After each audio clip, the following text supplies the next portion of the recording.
Good gracious, Myrtle's flirtatious. It's getting hot in here, so take off that haptic gear. Welcome to Channel 8 and a half.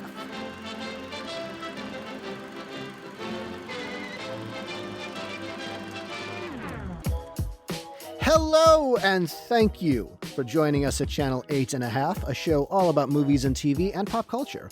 My name is Joe Galena. And I'm Andrew Hanna. Andrew, how are you? Joe, I am doing all right. Just all right? Just all right. After last week's extensive bashing of Artemis Fowl, we decided that this week we'd be covering films adapted from books. And to tell you the truth, I'm a bit demoralized because I spent all day yesterday rewatching some of my least favorite adaptations to refresh my memory. Well, that's a good question, though, right? So you're depressed, it sounds like, because you watched a bunch of bad movies and you're going, what have I done with my life and my time? But that is the question that I wanted to, and really that's a question we all have. What are we doing with our life and our time? But I wanted to ask you about your approach to this topic, because it sounds like you watched a bunch of bad movies that arguably could either be good adaptations or bad adaptations, but they're bad movies. So how did you approach it in terms of, is it a good movie or a bad movie, or a good adaptation or a bad adaptation? What I just said didn't make a ton of sense, and that was rambly, but basically what I'm saying is good or bad movie or good or bad adaptation, which did you look at first? Well, that's a good question because we discussed this a little bit during the last episode, but I believe we both are of the same mind concerning adaptations. We approach it from the standpoint and understanding that literature and cinema are two very different mediums, and you can't necessarily judge them equally.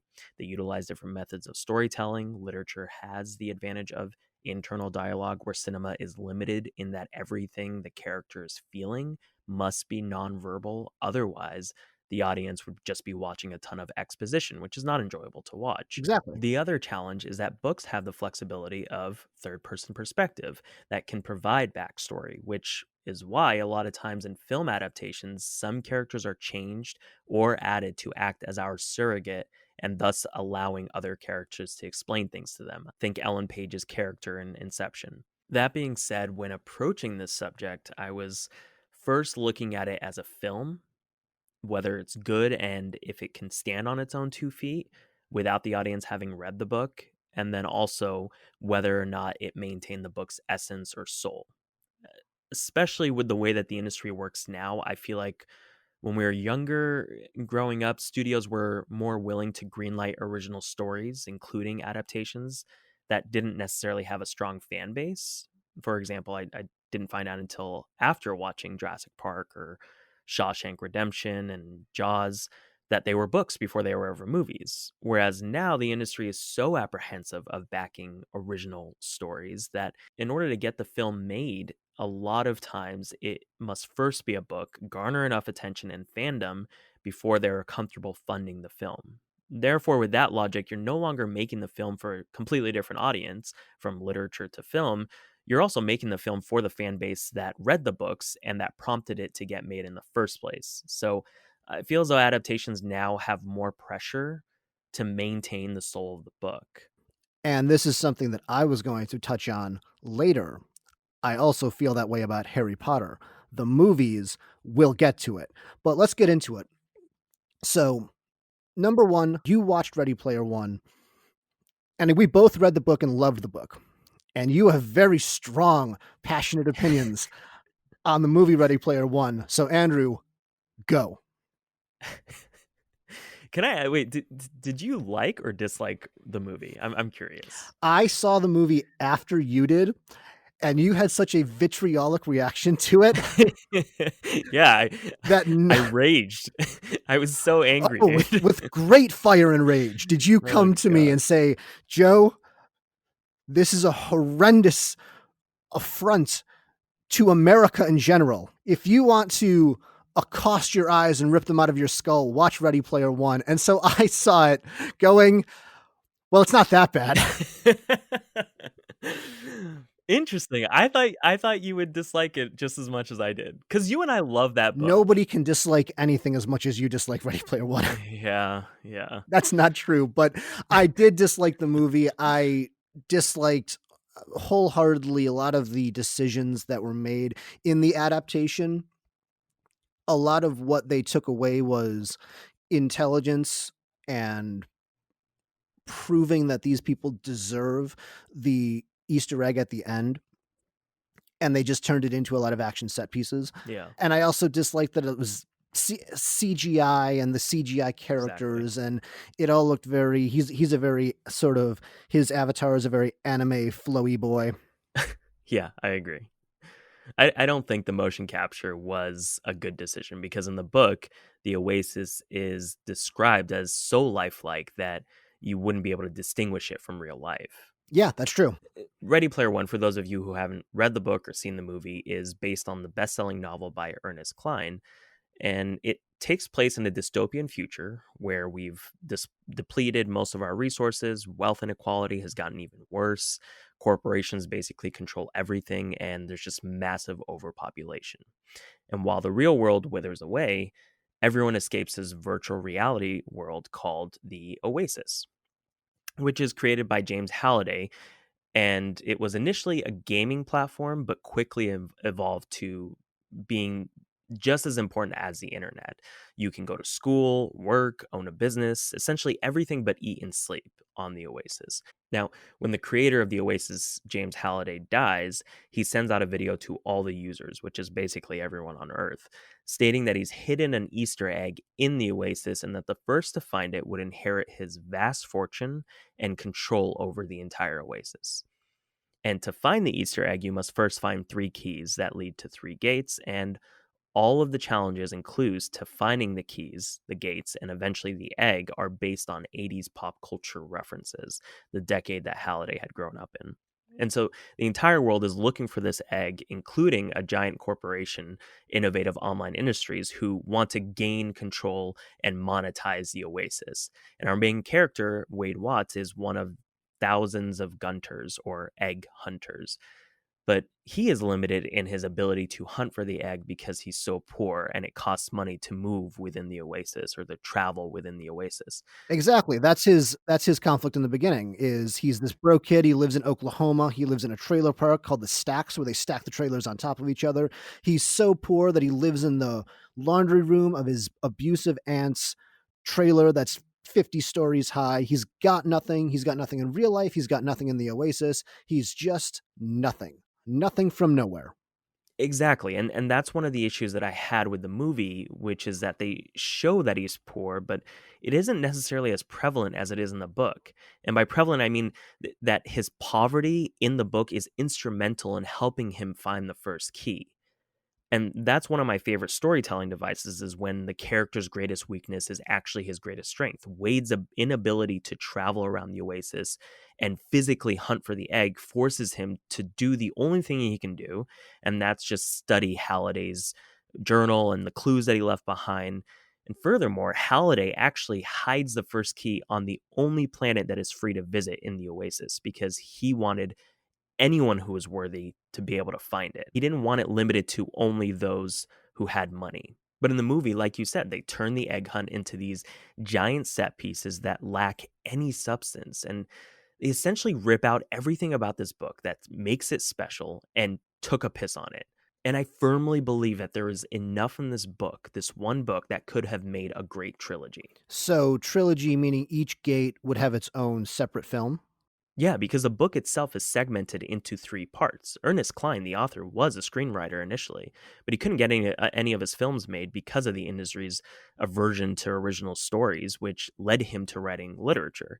So each of the three parts of the book utilize a three-act structure that we see in film. Therefore, I think it would have perfectly translated to the screen into three movies. They really did Hunger Games this movie up from the books. Whereas in the book, everybody, all of Artemis, who is another one of the egg hunters, meets Wade because she is one of the only ones who could also decipher the riddle to find the first key. That's how they bond, right? They're two of the best. In the movie, she's just a revolutionary who wants to take down IOI and destroy the government, destroy the infrastructure. Very unclear as to what they want to do to me because they kind of just say, we want revolution. Eh. Yeah, that's right. I feel like they tried to fit in this storyline of some sort of resistance that Yeah. isn't really clear, and it made it like all those other YA books, young adult book adaptations, like The Hunger Games and Diversion and all that, where in the book the main characters, Wade, Artemis, and his friend H, are all rival Gunters, which adds this whole other layer of interesting conflict. And it makes it meaningful when they do end up working together in the end.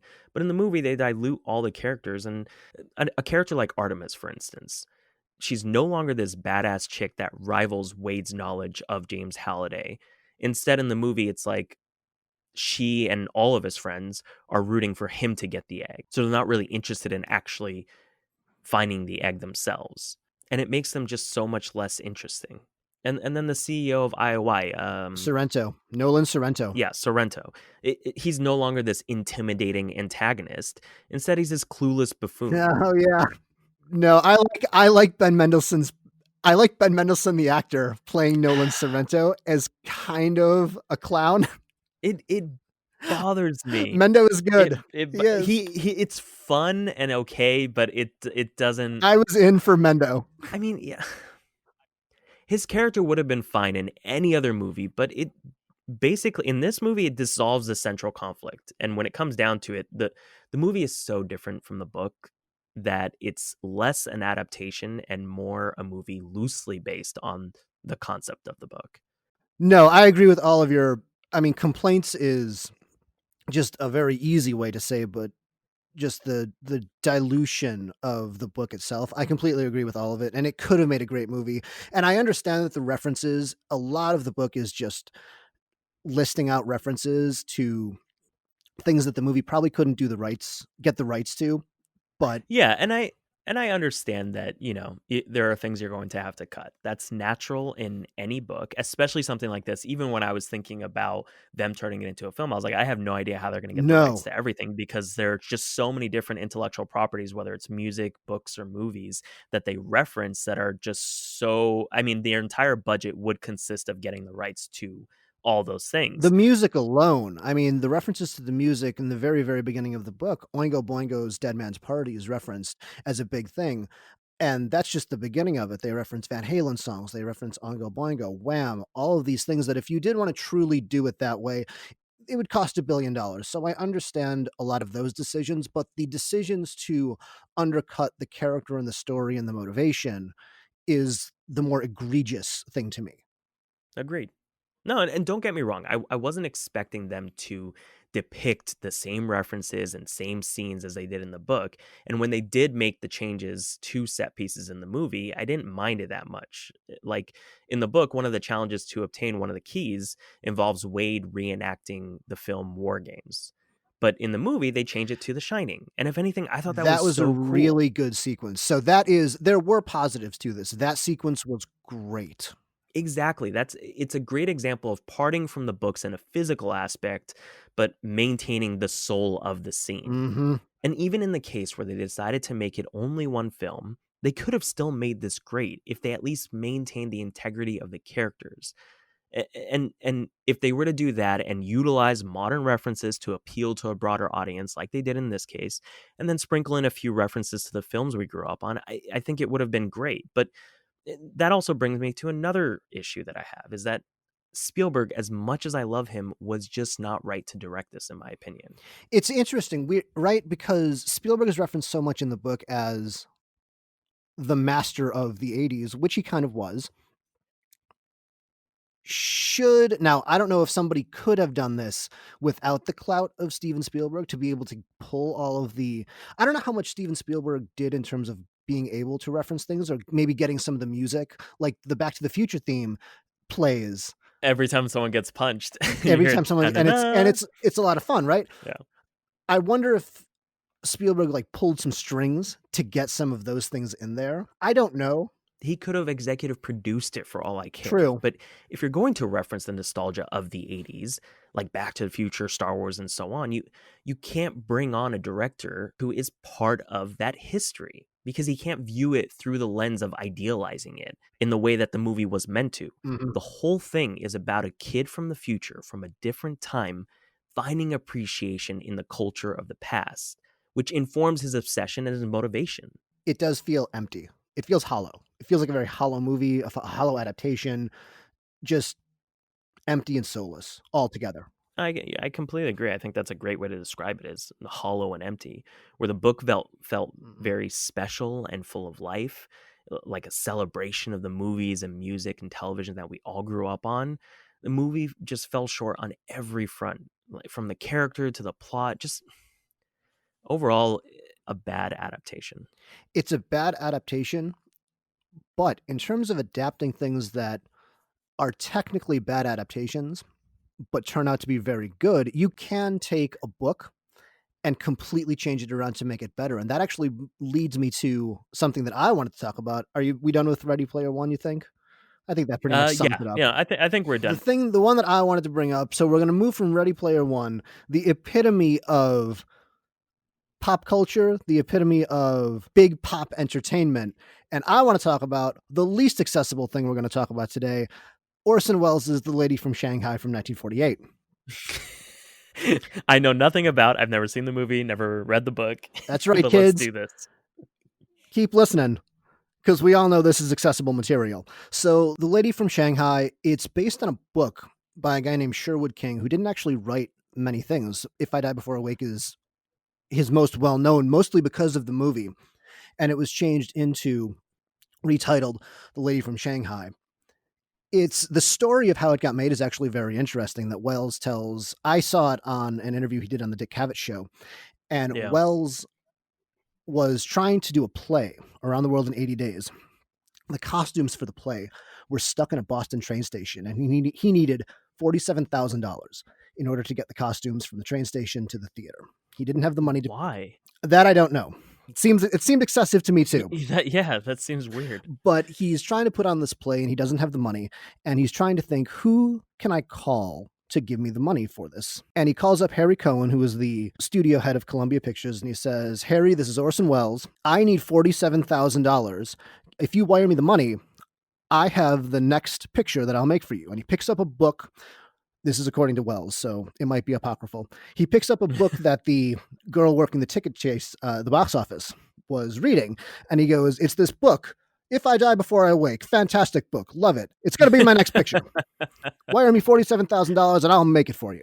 Now, there are conflicting reports on that story. And again, Wells, I love Orson Welles. Some of Wells's stories are, let's just say, less than reputable in terms of their validity. Yeah, he's definitely a storyteller in that he even in his real life stories they seem a little bit too interesting. Exactly. Wonderful stories. Very coincidental though that this would happen. However, Lady from Shanghai is a great example of a book that can be changed to be a better movie. Mhm. It takes the basic plot of If I Die Before I Wake, which the story is, and if you've never heard of it, I'll tell you. A chauffeur is hired to be the fall guy / patsy for this other person in order to commit a murder, the murder of this woman. In exchange, he's going to get $5,000. He's a sailor. He's down on his luck. He needs the money, so he agrees to essentially be the pigeon, the stool pigeon for this quote unquote murder. Okay. And the way the book is structured in 3 parts: the setup of the murder, the trial, and then ultimately him on death row. Wells keeps that basic structure, but changes the set pieces. All the set pieces are redesigned. They're put into different places. The very famous scene in the end of Lady from Shanghai is the mirror scene in a hall of mirrors, and there's a shootout in the hall of mirrors. It's referenced in a lot of things. All of that really is cool. All of that is fabricated. And so again, it's a great example of somebody keeping the soul of the book and keeping the basic plot, but taking it and elevating the material. Because before If I Die Before I Wake, I did read it. It's an adequate novel. I don't think it's particularly memorable. It's only memorable for the adaptation, and the adaptation is not a good adaptation in the same way that I guess Ready Player One would not be considered a good adaptation, but it is a great film. No, but I think that that brings up a good question of what makes a good adaptation, which is kind of something we breached in the beginning. And I think when it comes to defining it, I really do believe that keeping the soul of the book is more important than keeping the physical aspects of it. So, like you said, the set pieces are all different, but the soul was maintained. And what do we love more about books than the soul itself? Now, another one that I want to bring up. Have you ever seen Moneyball with Brad Pitt? You've been telling me to watch it I for have. so long, and I need to. So Moneyball is a great example too of a book that shouldn't be adapted into anything. Moneyball was a book, it's true. Moneyball is a book about baseball statistics. The least cinematic thing in the world. Baseball statistics are boring. But Yeah. it takes that, and Moneyball is about Brad Pitt plays the general manager of the Oakland A's named Billy Beane. The Oakland A's are a small budget team. They don't have a lot of money to spend on players like the New York Yankees, one of the higher budget teams who can just throw money at guys and get the best players in baseball. So Billy Beane has to find a way to win while competing against teams that are much richer than him. Yeah. And what he does is he finds Jonah Hill in the movie, who plays Paul DePodesta stand-in. Paul DePodesta is the real name of the guy who came up with this. I can't remember his name in the movie right now, I'll be honest with you. But they come up with a way called Moneyball of essentially looking at players in a different way, of taking the status quo and turning it on its head, or going against the conventional wisdom. And they come up with this system of building a roster based on, they call it the Island of Misfit Toys, but players that are undervalued. Yeah. And none of that is in the book, obviously. The book all goes into just baseball statistics, what is value, overvalue, undervalue, the right statistics, but it builds a story. It builds an emotional story of an underdog, of a man going against tradition, of going against everything that he's believed in and forging a new path. So was the book a narrative, or was it kind of Not really. a biography type? It's not really a biography. It's not really a narrative. It kind of touches on those things, but it really is just more of not exactly an encyclopedia, Yeah. but more just It's like a documentary in the form of a book. like a technical manual almost for going, this Yeah. is a new system of valuing baseball players. And to be able to create a movie that I personally love, but a movie that works at all out of this Mhm. book is astounding to me. I also think that the chemistry between Brad Pitt as Billy Beane and Jonah Hill is amazing. It's Brad Pitt. It's the movie that I think should have won Brad Pitt Best Actor. I think he's that Yeah. good in it. I think it's taking advantage of exactly what Brad Pitt is good at, which is Yeah. being super handsome and incredibly charismatic, but also kind of dumb. Yeah. And Yeah. Brad Pitt is best when he's the charismatic dumb guy in a Oh, room. I mean, Inglourious Basterds, that he Exactly. was he w that was his Oh my character. god, and at the end when he's talking to Hans Landa and he's like, "Buongiorno," and Hans Landa is just like That is my favorite. Margheriti. That's such a good and scene. Hans Landa's like, Yeah. "Again? Margheriti. Oh, what was that? One more time?" Uh, Margheriti. Wonderful. Fantastic, Brad Pitt. Aldo Rain. Oh, yes. You're very convincing. Anyway, but that's what Brad Pitt's so good at. And he's the charismatic, kind of dumb guy, but also yeah. smart enough to realize that other people are good at things and he recognizes the opportunity. Billy Beane does that. He recognizes this new way of approaching baseball and takes it and goes, okay, this is my opportunity. This is my chance to build a team that can compete with somebody else by being the smartest team around. Yeah. And he recognizes that. And I mean, Once Upon a Time in Hollywood, I don't know if, did you see that? Yeah, I did. Brad Pitt's kind of the charismatic dumb guy in that. Aldo Mhm, Rainey mhm. is in Seven. He's kind of that guy Yeah. too. He's the reckless kid. Yes. Yeah. And he's obviously not as smart as Morgan Freeman in that. Like when he gets the Yeah. books from the library and he's just like, oh, books. But that's Brad Pitt's wheelhouse. And Moneyball took all of that and just was the best version of it. I love it. I thought it should have. No, that's Oh, I think Moneyball is one of the best sports movies. That's actually a great point. I didn't actually think about Brad Pitt's kind of wheelhouse, and you are very right. That is Burn After definitely his Reading. comfort zone. Yeah, yeah. Have you seen Jim Jeffries' show where he plays the weatherman? No, no, I haven't. So Brad Pitt plays a dumb weatherman on Jim Jeffries's Comedy Central show, and they Yeah. just like the whole bit is Brad Pitt being handsome and Brad Pitt, and then Jim Jeffries just being increasingly frustrated with how dumb he is. It's I do wonderful. I do I do love that character archetype. It reminds me of John Hamm in 30 Rock. Have you seen Yes, did you like John Hamm is this incredibly handsome man who's a doctor somehow, but he's so dumb. but Like he's so Tina handsome. Fey He's so handsome yeah. that everybody's just been like, that "No, you're fine. You can be a doctor."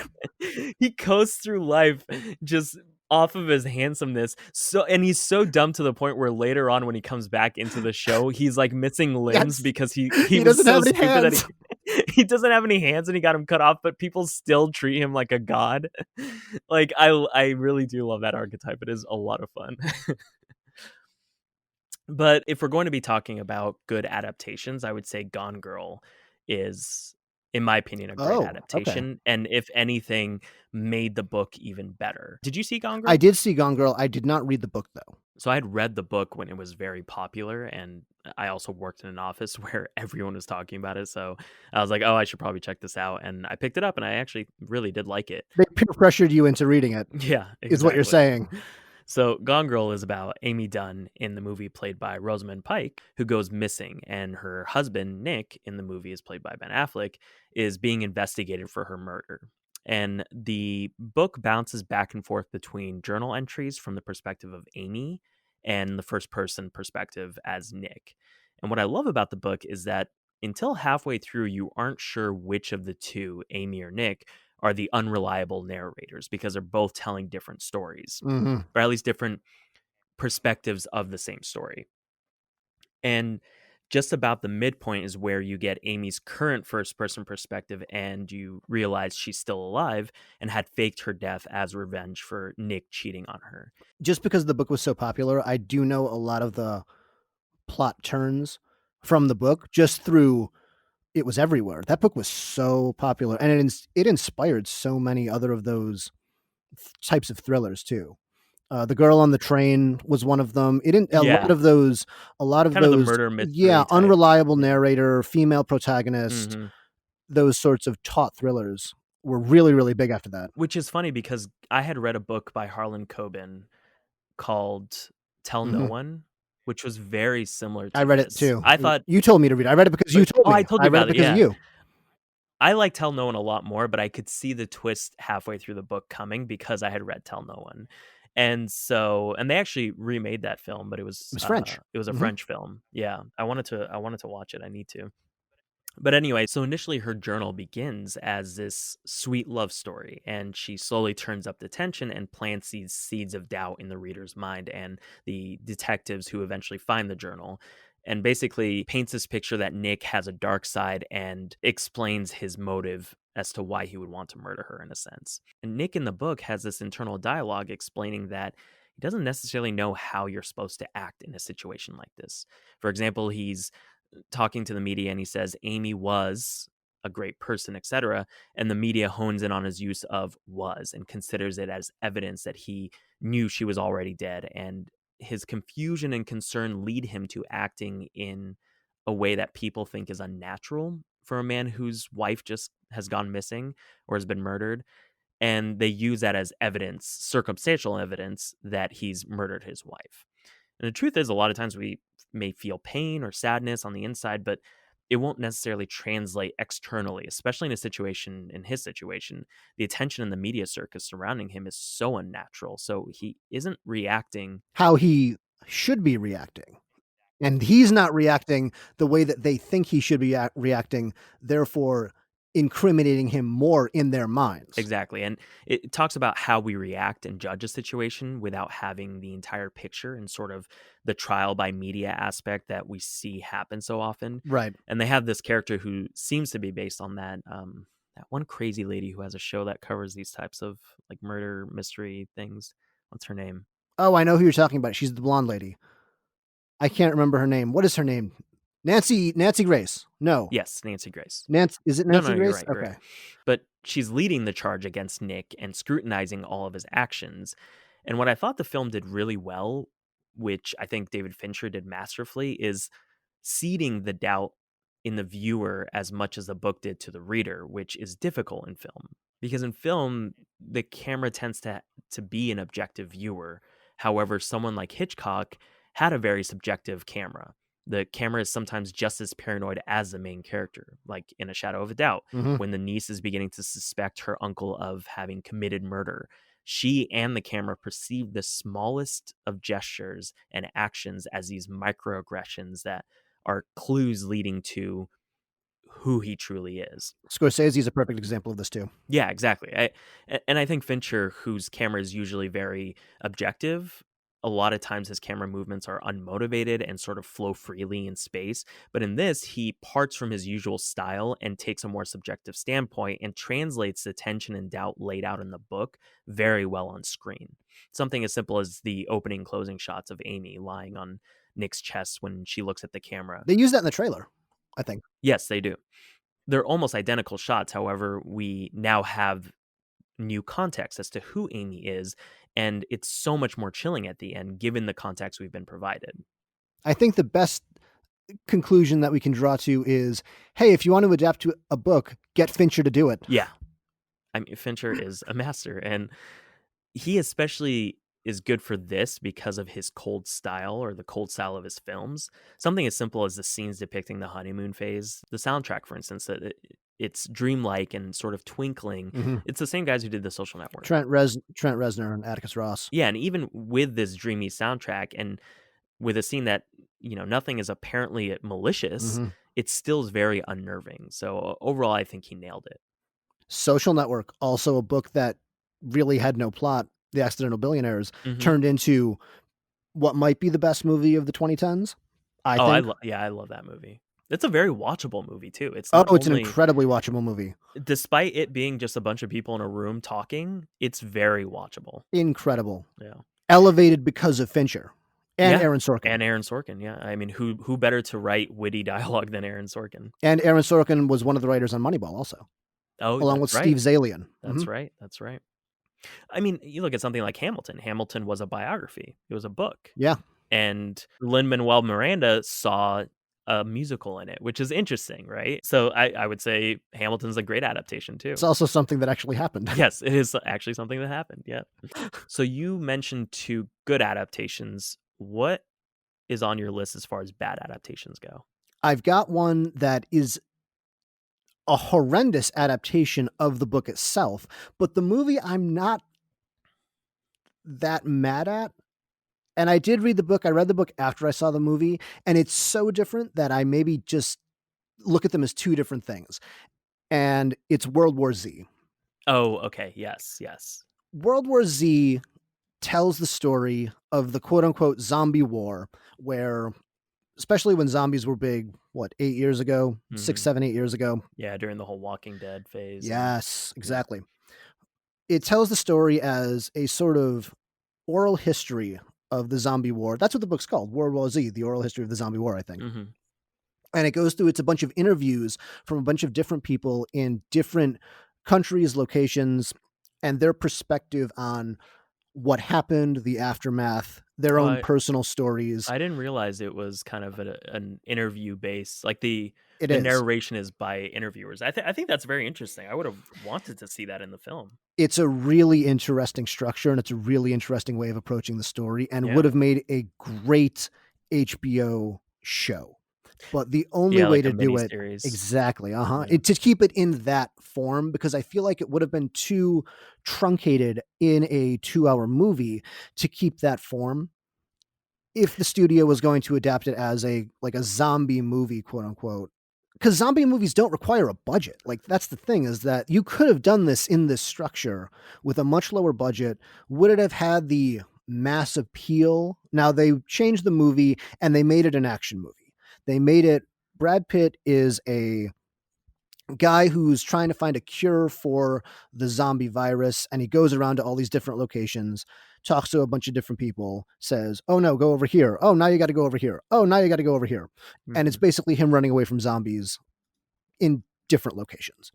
Up until the end, which was a reshoot, which is the best part of the movie because it's very tense. It's all in a lab where he's talking to these scientists and they go, "Oh, we have the cure, but we're overrun with zombies. So now we have to Brad Pitt has to sneak into the lab." It's very good. It's the least actiony part of the movie, which I also think was the most effective. No, I So completely that agree. that leads to it didn't need to be this.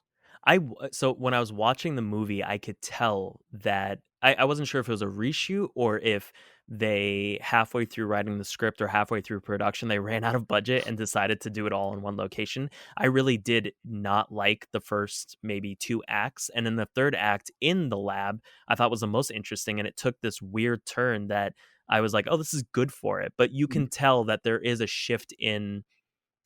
in the tone and in the way that they're telling the story.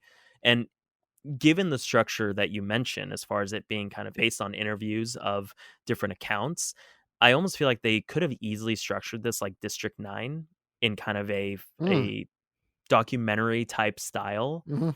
Really, the adaptation part of it, I don't I'm not as angry about the adaptation part of it, and completely again, we talked about the soul of the book. It does rip the soul out of the book itself, but it's so different in tone and in character and all of that, that it's sort of like a weird dissonance thing where I don't view them as the same thing. And so that's why I think I can appreciate them both on different levels. Although World War Z, again, I don't think it's that great of a movie. I'm No, it's very not, I'm yeah. very neutral on the movie itself. It's fine. It's a fine action movie with a good ending set piece. Not even a set piece, a good ending, Yeah, like a good sequence that kind of a good redeemed it. sequence at the end. Thank you. Because it was very I believe it or not, I don't remember the first half until they get to the lab. I don't remember anything before that because I just disliked it so much, and it It's took very forgettable. yeah, it pushed me into the negative, and then the ending is what kind of brought me to a mutual standpoint, and I never went back to watch it. No, you don't need to. I think they should redo it. They should redo it as a TV show because it would be very interesting, Yeah. but it's not something that you ever need to go back to. You're neutral on something else too. You had one that you're very neutral on. Yeah, I was very neutral about The Martian. So I had read The Martian before they decided to adapt it. I knew it would end up getting adapted because it was just such a hit. Like It the was book was a so popular. bestseller. It was so popular. I actually bought it in an airport store. Actually, I think I was going to Chicago to go see you. Oh, really? Yeah. I was going to Chicago and I bought the book and I started reading it during that trip, and I shouldn't have read it during a trip because all I did was want to read the book because it was so good and interesting. And so Wait a minute. You were coming to visit me and you're like, "Oh no, all I want to do is read this book now. Thanks, man." it's only because Mark Watney's internal dialogue, his journal entries, and I've told you this before, sounds Yeah, you have. exactly like you, Joe. I've never His read the book, so I his don't know. sarcasm, you would love it so much because it is a reflection of you. Just his And sarcasm and smart assery, like it is. I almost felt like I was hanging out with you when I would read the book. So really, it was the same it's thing. true. No one loves me more than me. Exactly. So the book was written by Andy Weir and was adapted to film by Ridley Scott. And it takes place in the near future following Mark Watney, who's played by Matt Damon in the movie, and he's a mechanical engineer and a botanist as part of one of many human Mars exploration missions. And during their mission, a big storm hits the crew's camp, which leads them to abort. But during the evacuation, Mark is injured, presumed dead, only to survive and be stranded on Mars alone with no means of communication with Earth. And the story follows his survival and eventual escape. And my only problem with the movie is that they dropped some of the most interesting conflict from the book, because he does deal with a lot of obstacles in the book, so I understand that they couldn't include it all, but they left out a part that I think would have been really interesting to see on screen. And that is, at one point he finds one of the old exploration rovers that we had sent to Mars and modifies it to make contact with Earth, which is in the movie, but the book differs in that he accidentally short circuits the rover and loses communication with Earth. And he has to take this long journey to another escape vehicle in a different location on Mars without the only means of communication he has with Earth. And during that journey, he heads straight into a dust storm without realizing it, and it would basically disable his vehicle and eventually kill him. And NASA is completely helpless to informing him. And the way he gets out of the situation is, I think, very interesting and very tense. So I wish they would have kept that in the movie rather than some of the things they chose to keep in. It was much bigger in the movie. It was. It was very much a Hollywood blockbuster adaptation. Yeah. Where the book emphasized realism and actual scientific theories, which I understand wouldn't be interesting on screen, but in some places they made decisions that made it just another Hollywood blockbuster.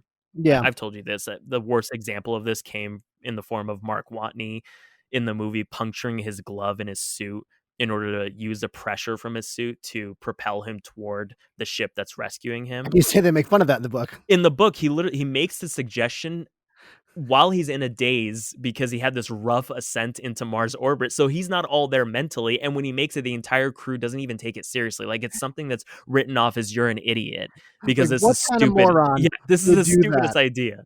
Whereas in the movie, they're like, oh no, yeah, let's make him Iron Man. Let's do it. And it's just wasn't as special as the book was, but it was fine. Like, I could appreciate it as a movie, and I think it held up as a film on its own, which makes me kind of more neutral about that specific If adaptation. they didn't have Matt Damon as the lead, I don't think it would have worked as well.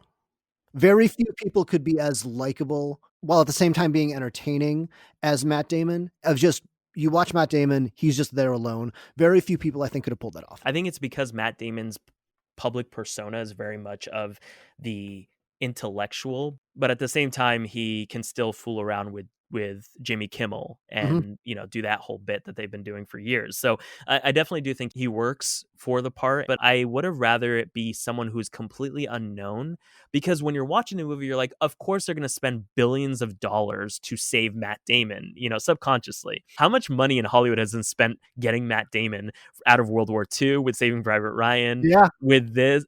There was another one where Interstellar, yeah. Matt Damon keeps needing to be saved. And so much of our tax dollars have gone to rescuing Matt Damon. It's true.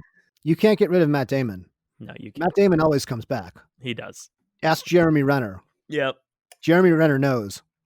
Actually, Tom Cruise always comes back too, because Jeremy Renner was supposed to be in the next Mission Impossible, and Tom Cruise was like, "Nope." Mission Jeremy Renner, mine. I just want to be a badass with a gun instead of a bow and arrow. Yeah. All of this, all these good and bad adaptations lead up to one in which we disagree on. Yeah, we do. Not disagree greatly. I'm very kind of neutral about it, but I'll let you take it from here. Andrew, do I get to talk about Harry Potter now? Yes, you're going to need to take your earrings off, I suppose. Oh, without a doubt. The claws are coming out for Harry Potter because I firmly believe, and this is not a unique opinion in any way, this has been said by so many people on the internet, but not for the reasons I think that I have. The Harry Potter movies are bad adaptations because they make no damn sense. So you read the Harry Potter books, right? Yeah, I'm actually unique in that I didn't read the books until after the last movie came out. Yeah. And that's because a friend of mine had told me about some of the details that were left out, which sort of convinced me to pick them up. But I like the movies prior to reading the books, so I think it's one of those situations where I can appreciate them both separately. I would first like to preface this by saying I love the books. I loved them growing up. I read them all. The fourth one is my favorite. I can tell you my favorite chapter of the Harry Potter books is in the fourth one. It's called The Eye and the Egg. I hope. Otherwise, I'm going to look pretty stupid if it's not. Doesn't matter. What I'm trying to say is that I love the books a lot. Yeah. Despite the plot holes, despite the fact that a lot of the things in the Harry Potter universe don't make a lot of sense. But as movies, and I love the thing about the Harry Potter universe is that a lot of stuff in the books don't make sense, especially because you can drive trucks through the plot holes in that one. You can. And not even the plot holes, because the plot holes are automatically going to be there. Even the adaptation choices for character, right? One of the things that people on the internet yell about is in Goblet of Fire, Dumbledore yells at Harry saying, "Did you put your name in the Goblet of Fire?" and like shakes him. But I don't mind. That's a bad adaptation choice for the character. But again, that's not even something that bothers me. My thing about the Harry Potter movies that bothers me is that they cut out things that if you didn't read the books, you would not understand what's happening. So we're talking about 4, right? Goblet of Fire. At the very end, when Harry and Voldemort are dueling, their wands connect, and then the ghosts start coming out of the connection. Yeah. Yeah. That's never explained. It's never explained afterwards why that happened. It's not clearly explained in Goblet of Fire anyway. It's made reference to in Sorcerer's Stone, Philosopher's Stone, that Harry and Voldemort's wand have this connection. But I mean, are you going to remember from movie 1 that Yeah. that's something that exists? If I was watching that movie and all of a sudden ghosts start coming out of people's wands, I'd go, what is going on here? No, A but lot of Goblet of Fire is just, to me, feels like scenes happening without any connective tissue and without any explanation or reason.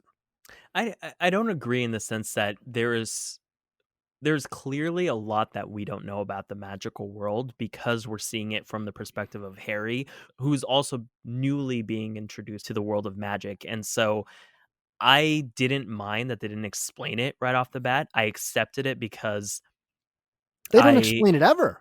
They never explain it in the movie. I don't know. I didn't mind it that This much. and maybe not reading the books, you don't care. No, Exactly. maybe Like people don't care, I accepted that there was something that neither Harry or we but would it's something that's understand. something we've never seen before or after. And to me, if I was watching that and We I see it saw in that the last happen, movie. no, that's the Resurrection Stone. No, no, no. It's not the wands. No, it's not the wands connecting and the ghosts coming out. The Oh, ghosts that's right happen, before he goes into the yeah, yeah, which is yeah, yeah. something that's also never explained, right? Okay, Harry Potter Deathly Hallows, part 2, which we saw in midnight together, Yes. us and a group of our friends. One of the 2 movies that I've ever seen at midnight, by the way. Really? The other was The Dark Knight, which you were also there with. I was You and I also also there. saw that Yeah. together. The only times I've seen a movie at midnight was with you, apparently. And I But stay up all night, so it makes sense. right. So Harry comes back to life at the end of Deathly Hallows. Yeah. Why? Did you read Deathly Hallows? No, I actually stopped reading at book 5 because I went off to read other things, and then Yeah, I have never yet to came go back. back. I really should go. I have them, but I need to go back to it. No. So, do you know why Harry came back to life at the end of Deathly Hallows after Voldemort kills him? From my understanding, it was because of the Resurrection Stone. No, wrong. See, this is why it doesn't make any sense to anybody who didn't have the knowledge going in. I will say that that is something that did confuse me. See, they don't make a lot of sense on basic plot levels of this happens because of this happens because of this. Harry comes back to life, if you're curious. Harry comes back to life because there is a tiny piece of Voldemort's soul inside of him that Mhm. floated inside of him when he was a baby, and Voldemort tried to kill him. Why did that happen? Because Voldemort created Horcruxes. Do you know what Horcruxes are? Yes. What are they? You're They not going to know. are You're not going to know if you watch the movies because they don't explain them. they do. Do they? At the Yeah, end of okay, so they explain them in probably in the Half-Blood Prince. in they explain them in Half-Blood Prince? Yeah, because one of the major storylines in that movie is that Harry tries to get Professor Slughorn to confess what he told Tom Riddle, who eventually Voldemort. becomes Voldemort, about the Horcruxes. And when Voldemort asks Slughorn about it, he explains that to create Horcruxes, you need to split your soul and store them in objects to Yeah, gain immortality or eternal life. eternal life. And basically, to split the soul, you would need to kill someone. And then did you understand why Harry and Dumbledore have to like, basically how Dumbledore knows the cave, where the cave is, or what the significance of the cave is when they go and find the locket? I just know Probably. that it's the hiding place of one of the Horcruxes. Okay, fair enough. I questioned that when I saw the movie too, because I was sitting there going, well, how does Dumbledore know any of this? Why would he know to do this? Why would he know any of it? It's not explained to me, somebody who has that knowledge going in, trying to look at it from the outside perspective of would I understand what's going on? I Well, never thought anybody would understand what's going on for a lot of the movies if they didn't have done the pre-assigned reading. no, but I felt as though there was enough development of Dumbledore's character as being a very powerful wizard, and it stated that he had been working on finding and destroying the Horcruxes for a long time. I mean, that's how he injured his hand, and on top of that, he is presented as this mysterious character. So, with all that information, even if I don't see him discovering the Horcruxes, I have enough backstory on him to believe that he is capable. It didn't feel like it came out of So nowhere. it didn't matter to you that Yeah, it it didn't didn't matter? matter. He because Okay. he is established as someone who is so much smarter than us. I mean, I guess they've had 5 movies where they've shown Dumbledore as being the greatest thing in the world. Well, I mean, and the Half-Blood Prince is a lot of 7 too is breaking Dumbledore's character down of saying, "Yeah, he wasn't that great." It really does paint him as a flawed character. And Yeah. keep in mind, I don't think this would have necessarily worked with another character, someone like Ron, if he had made the discoveries, because he's been established as kind of an idiot. And I would be asking myself, well, how does he know that? But I didn't need to know how Dumbledore came to the discovery because it, So, yeah, it didn't matter to you. yeah, exactly. But when Dumbledore's gone again, I have another example in Deathly Hallows Part 1 with the Silver Doe and finding of the sword in the lake. I felt like that's not explained very well. Again, a lot of my things with the adaptation isn't character stuff, Well, which it's again, Dumbledore's brother, isn't it? The Silver Doe? no, No, it's Snape. It's Snape. Snape. That's right. Yeah, it's Snape. I But forgot about okay, Dumbledore's brother, perfect example. When he sees Harry in the shard of glass, or Harry sees him in the shard of glass. Yeah. Why'd Harry get that shard of glass? Yeah, they didn't yeah, I agree with that. They See? didn't explain A where. lot of things happen where you just don't understand, well, now Harry's got this. How'd he Yeah. get that? No, Don't think about it. I agree because I remember coming to the end of the movie and being like, "Wait, where did he get that from?" I thought it was a shard of glass from the mirror that shows you what you truly want. So I thought when Bellatrix and the other Death Eaters destroyed Hogwarts, that they destroyed that mirror, and Harry happened to pick up the shard of glass. So the whole time I'm thinking that's what he's looking through because he wants to see Dumbledore. That's so funny. So you've associated mirror from book 1 with, yeah, it's another Exactly. mirror, it's fine. No, I thought it was the same mirror from book one, which is very odd. Because I even questioned. I was like, wait, how did I come to that conclusion? It's Yeah. because that was the only explanation that I had. So I agree. I'll concede that. The mirror, the shard of mirror was given to Harry by Sirius. It was a way of communicating that he and Harry's dad used to communicate with, and you can see through it kind of like a FaceTime thing. Yeah. That's it. And it's given to him by Harry. It's given to him by Sirius. Sirius, before he dies, I guess Dumbledore had it, and Dumbledore, before he died, gave it to Aberforth, who is Dumbledore's brother. That's Hmm. a very convoluted way of explaining that, but that is the actual Still more than the timeline of things. movies. Still more than the movies. Yeah. But again, it's things like that where timelines really aren't explained, how things came into possession by other characters aren't explained. Even Moody, Wormtail, Padfoot, and Prongs, right? In the 5th one, Order of the Yeah. Phoenix. To me, that's not explained. No, that's the Their third one. nicknames. That is the 3rd one, right? Where the Marauders map, but It's explained in the third one. kind of. But I don't think their relationship was really established well No. enough for people to get. Did you get it? Well, so the third movie was my favorite.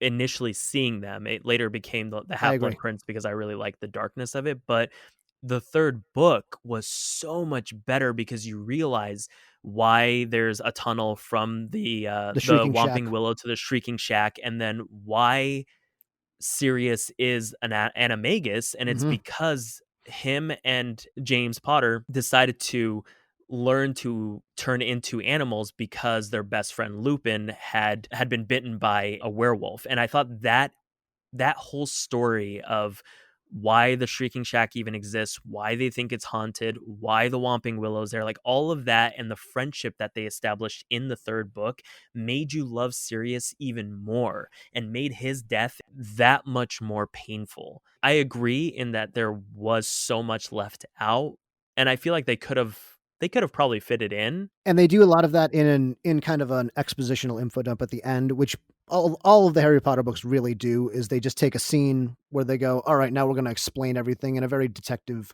mystery story kind of way. Yeah, true. Yeah. But Mooney, Wormtail, Padfoot, and Prog's things, they created the Marauders map. In the fifth one, Order of the Phoenix, when Harry is caught in Umbridge's office and yells at Snape, "They have Padfoot." Why is he yelling that? Nobody knows who that is because they don't establish that Padfoot was Sirius's nickname. They kind of do, but I would feel really confused as a viewer going, "Who? See, it's Oh, just dawning on you now." because I I rewatching it, I knew what Padfoot meant because I had read the book. And that's the nickname that they would They would call give, yeah, they would call Sirius. it Sirius. Exactly. They called him Padfoot. He would transform into a dog. When Harry yells that at Snape and Snape ignores him, if I was watching it, I'd go, "Why is he yelling that? Who's Padfoot? What's going on?" Well, he does establish it, I think, in the beginning of that movie I think so. when Sirius Kinda. sees him off at the train station, Eh, and he's kind yeah. of he's turned into Padfoot. I think he mentions his name there, but I agree. That is kind of. It's those kind of changes that not even changes that aren't they're not elaborated on. Like things are not explained well, I think. I think they're explained well enough to the viewer of only the movies to appreciate it and like it as much as people did. I love the movies a Oh yeah, lot. I'm clearly the one who's wrong in this scenario. I say I love the movies a lot before having read the books, and so I feel as though if you can gain that much love for the movies, then I think it's done a well enough job to where reading the books only make them better. They don't necessarily, one doesn't take away from the other. But I understand if you've been reading the books and following them for so many years, and then you see the movie, you're like, oh, but they left out so many good parts. It's not yeah, and it's my issue with it isn't so much they left out a lot of parts. I It's think that they didn't I explain really the. harp on the explaining things. I feel like it's just that basic things are not explained well, I think. But again, the movies are extremely popular. Everyone loves them. I'm clearly the moron in this scenario because everyone else loves them. No, but you're not the only person who believes even the characters were somewhat diluted. Like Ron wasn't as nearly as dumb as he is in the movies, No. and Hermione. Hermione, see, the thing is, Harry Potter is very much, this is going to be a really lightning rod of a word, but Harry's kind of a Mary Sue in the books in the beginning, and Hermione becomes a Mary Sue at the end. You know, Hermione has no flaws whatsoever. She has some things that can't be really fixed because they're part of her character. Like she doesn't believe Luna Lovegood. She's not as open to alternative theories or ideas. Yeah, like the divination and things like that. Exactly. But even in that way, you know, she's always right. Hermione's right. Hermione's got the answers. Nothing Hermione does is ever wrong. You're talking about in the books or in the movies? Both. Okay. It's just sort of jacked up to 11 in the movies. Whereas in the movies, again, Ron is dumber. They make him kind of a buffoon. Yeah. Harry's kind of dumb too, but I think they streamline that because they can't get into Harry's mind as much. He's still kind of dumb in the movies. So again, I can't look at them objectively because I like them so much when I was growing up. So Yeah. I'm never going to have an unbiased opinion of them, but I No, and still think basic things weren't explained well. I'll say this with certain adaptations, and I guess this would be a good place to conclude, but Mhm. certain adaptations are better served if you watch the movie first, then read the book, because the book then expands on the things you're seeing in the movies and elevates it. Yeah. I wouldn't say that that's the case with a lot of adaptations. Something like Ready Player One, it's completely different, where the movies aren't even that good to make me want to go read the book. But I think with things like The Martian is definitely one of those movies where, okay, if you like the movie, you're going to love the book even more. Whereas Gone Girl, I feel like you can get just about the same experience. And that's so we hyped a lot about the books being better than the movies in this episode. There's a lot of instances where movies are better than the books Yeah, too. like Jurassic Park, from my understanding, I haven't read it, but from my understanding, the movie is different, so different, but it is also Yeah. better than the books. The Godfather was one of them. There's a Yeah. bunch of them. Jaws is obviously one of them. Die Hard. There's a lot of them. So we should say that we're not going to be those people who go, the books are better than the movies and then sip on a glass of brandy and a pipe because we're snobs. There are instances of the movies being better than the books.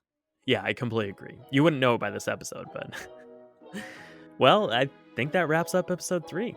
We had a lot more book to film adaptations that we wanted to mention, so you can definitely look forward to another one of these episodes. But until then, we'd love to hear from you. What book adaptations are your favorites, and which ones you feel lost their essence in the movie? Let us know on YouTube, Instagram, or Twitter. You can find all those links on channel8.5.com. That's channel8.5, completely spelled out.com. If you enjoyed this episode, please consider liking and sharing with family and friends. We upload every Thursday, so until next time, my name is Joe Galena. And I'm Andrew Hanna, and this is Channel 8.5.